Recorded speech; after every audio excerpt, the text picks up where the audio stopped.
আসসালামু আলাইকুম। প্রতি শুক্রবার মতো আজকেও চলে আসলাম চরেরহাট ঘাটে।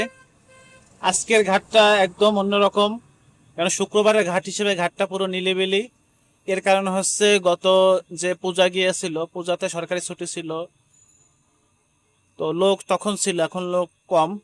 তো যে অবস্থা, তাতে দেখা যাচ্ছে আপনার সবাই দাঁড়ায় আছে, রিক্সাওয়ালা সবাই দাঁড়ায় আছে রাস্তায়, লোকজন কম, গাড়ি আসছে কম, এবং ভিতরের দিকেও লোকজন অনেক কম ছিল।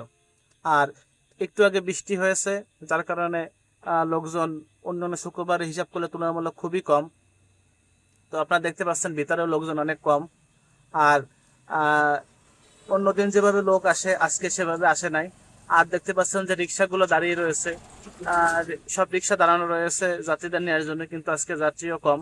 ইজি বাইক গুলো দাঁড়িয়ে আছে যাত্রী নেওয়ার জন্য, ইজি বাইকেও যাত্রী কম ছিল। তো সবকিছু মিলে আছে ঘাটের অবস্থা এইটা। ধন্যবাদ আপনাদের।